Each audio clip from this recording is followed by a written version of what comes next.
राधे राधे दोस्तों, आप सभी का स्वागत है आपके अपने चैनल व्रत पूजन और कहानियां में। मैं आज आपको सोमवार भगवान शिव जी की व्रत कथा सुनाने वाली हूँ। तो बोलिए भगवान भोलेनाथ की जय।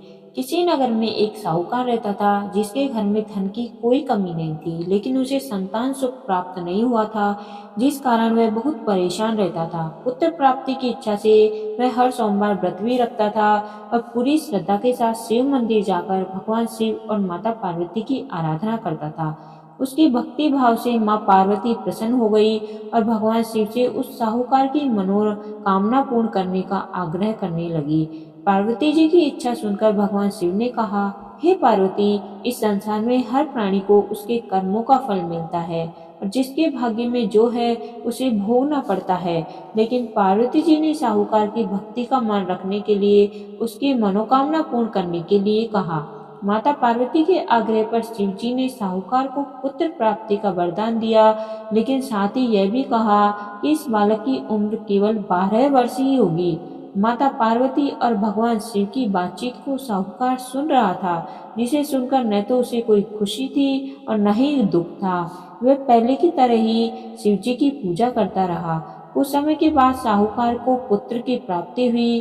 तब वह बालक 11 वर्ष का हुआ तो उसे पढ़ने के लिए काशी भेज दिया गया। साहूकार ने पुत्र के मामा को बुलाया, उसे बहुत सारा धन दिया और कहा कि तुम इस बालक को काशी विद्या प्राप्त करने के लिए ले जाओ और मार्ग में यज्ञ कराते जाना। जहाँ भी यज्ञ कराओ वहाँ ब्राह्मणों को भोजन कराकर दक्षिणा देते हुए जाना।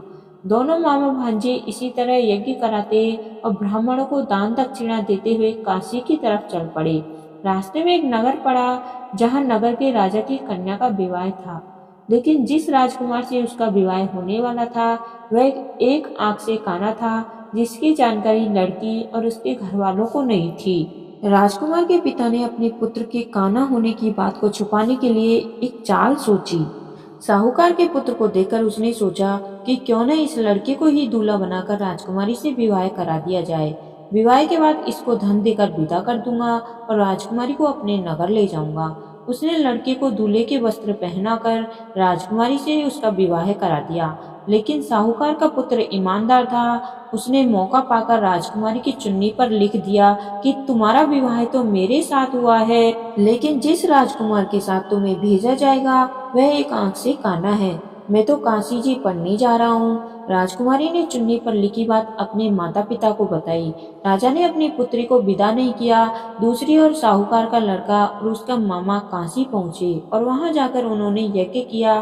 जिस दिन लड़के की आयु 12 साल की हुई उस दिन भी यज्ञ रखा गया। लड़के ने अपने मामा से कहा कि मेरी तबीयत कुछ ठीक नहीं है। मामा ने कहा कि तुम अंदर जाकर सो जाओ। शिवजी के वरदानुसार कुछ ही देर में उस बालक के प्राण निकल गए। मृत भांजे को देखकर उसके मामा ने विलाप शुरू किया। संयोगवश उसी समय शिवजी और माता पार्वती उधर से जा रहे थे। पार्वती जी ने भगवान से कहा, स्वामी, मुझे इसके रोने के स्वर सहन नहीं हो रहे। आप इस व्यक्ति के कष्ट को अवश्य दूर करें। जब शिव जी ने मृत बालक के समीप गए तो वह बोले कि यह उसी साहूकार का पुत्र है जिसे मैंने 12 वर्ष की आयु का वरदान दिया था। अब इसकी आयु पूरी हो चुकी है। लेकिन मातृ भाव से विभोर माता पार्वती ने कहा, हे महादेव, आप इस बालक को और आयु देने की कृपा करें, अन्यथा इसके वियोग से इसके माता पिता भी तड़प तड़प कर मर जाएंगे। माता पार्वती के आग्रह पर भगवान शिव ने उस लड़के को जीवित होने का वरदान दिया।